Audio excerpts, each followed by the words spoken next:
une nouvelle vidéo dans laquelle j'analyse deux actions. Aujourd'hui, j'ai choisi Etsy et Legrand et je vais vous dire ce que j'en pense sur ces entreprises-là. On va commencer par Etsy.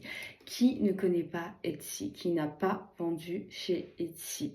Etsy, c'est une entreprise, pour ceux qui ne connaissent pas, spécialisée dans la vente en ligne, vintage, produits artisanaux, etc. Bon, c'est un peu comme un Vinted, mais en version plus produits artisanaux. On est à 55 $, mais attention, ça date du 24 décembre. Donc, au moment où je sors cette vidéo, ça va pas être à la même date et donc forcément, il y aura des petits changements. Etsy vend pour la majorité aux USA, 53,6%, en Angleterre 12,7%, enfin Royaume-Uni 12,7% et autres 33,7%, reste du monde.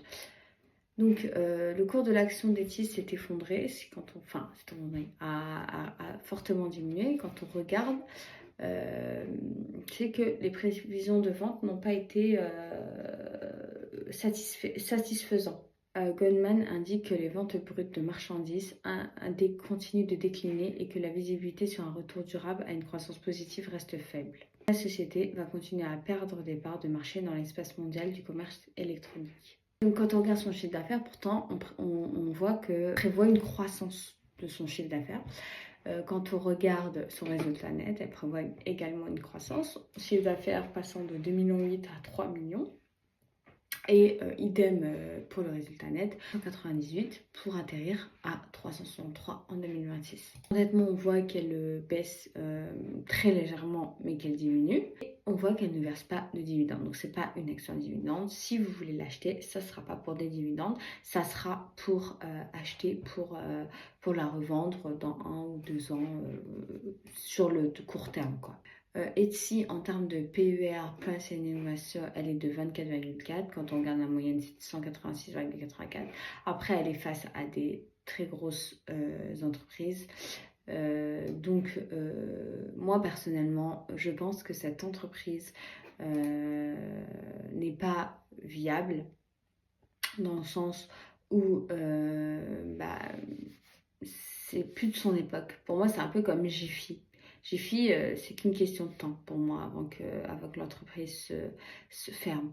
Parce que c'est plus de son époque. Elle n'évolue pas suffisamment par rapport à ce qui est à la mode, etc. Là, aujourd'hui, c'est Amazon à fond Amazon, voire Vinted.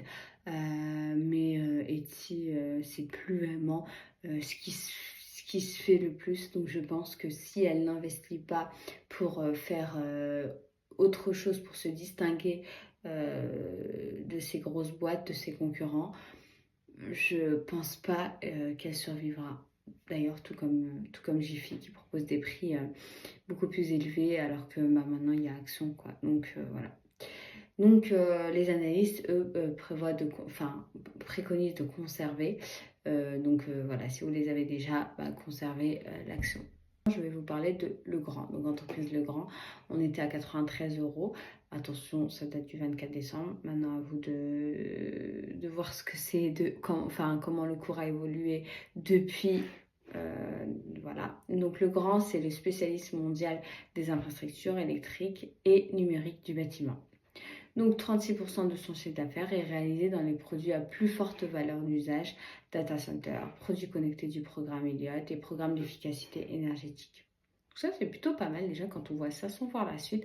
On se dit, c'est dans l'air du temps, puisque de plus en plus nos bâtiments sont connectés, on veut des maisons connectées, donc voilà, c'est plutôt pas mal. Donc, elle vend principalement en Europe, 41,4%, Amérique du Nord et centrale, 38,6%, et le reste du monde, 20%.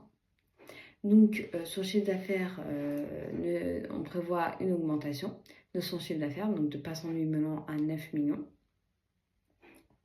Et on prévoit aussi une augmentation du résultat net, passant de 1 million à 1,1 million à 1,3 million.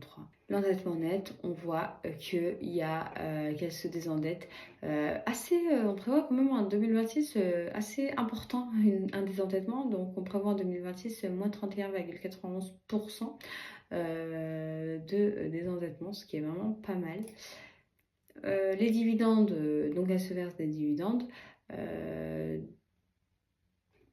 rendement est de à peu près, donc on prévoit un rendement. Donc le rendement était de 2% et on prévoit un rendement toujours de 2 mais plus proche des 3%, donc 2,56%. Et le ratio de distribution, on voit qu'il est de 43,88. C'est important de connaître le ratio de distribution parce que si elle distribue beaucoup trop, c'est qu'elle n'aura pas assez pour investir. Et une entreprise, le but de l'entreprise, certes, c'est de verser aux actionnaires leurs dividendes, mais si elle verse beaucoup trop, ça va pas, elle pourra pas l'entreprise grossir comme il faut. Et ce ratio de distribution de 43% est plutôt favorable. Quand on regarde le PER de Legrand, on est à 21,99. Quand on regarde la moyenne pondérée par capitalisation, on est à 27,76, ce qui est relativement... Legrand est à un PER relativement faible par rapport à la moyenne. Donc, c'est plutôt pas mal. Les consensus des analystes, on est sur accumuler. Donc on pense qu'il vaut mieux continuer à acheter si vous en avez déjà, parce qu'on pense que l'action va augmenter. Moi, personnellement, Legrand, je miserai dessus. Puisque c'est une société qui est quand même dans l'air du temps, on est en plein dessus. En plus, c'est une entreprise qui est économiquement plutôt viable. Le prix n'est pas trop cher par rapport, enfin le cours de l'action n'est pas trop cher par rapport à sa valeur économique. Et pour finir, elle n'est pas non plus endettée énormément, elle est même dans un principe de désendettement, alors qu'en parallèle, son chiffre d'affaires, on prévoit une augmentation de son chiffre d'affaires, donc c'est vraiment pas mal, parce que souvent quand on prévoit une augmentation de chiffre d'affaires, on s'endette un peu parce que qui dit augmentation de chiffre d'affaires dit économiquement plus de choses économiquement à faire et donc besoin de plus de fonds. On a vraiment quelque chose de bien, de positif dans cette entreprise-là, puisqu'on a une baisse des dettes et une augmentation du chiffre d'affaires. Pour finir, les analystes prévoient d'accumuler. Et ça, je suis plutôt d'accord avec eux, voire même d'acheter pour ceux qui n'en ont pas. Déjà, abonne-toi. Ça, c'est hyper important parce que la plupart des personnes qui regardent nos vidéos ne sont pas abonnées, plus de 80%. Donc, n'hésite pas à t'abonner. N'hésite pas à poser des questions en commentaire ou à donner ton avis en commentaire. Si tu veux que j'analyse une entreprise spécifique, n'hésite pas à me l'écrire également en commentaire. Et on le répète jamais assez, mais c'est hyper important d'investir, parce que sans ça, vous n'allez pas travailler vous n'allez pas faire travailler votre argent et vous serez dans la merde plus tard à votre retraite. Donc vraiment investissez, c'est hyper important. N'investissez pas dans n'importe quoi, bien évidemment, mais investissez sans trop prendre de risques. En tout cas, les gens qui vous diront il n'y a aucun risque, c'est impossible. L'investissement ne va pas sans risque. Malheureusement, c'est comme ça.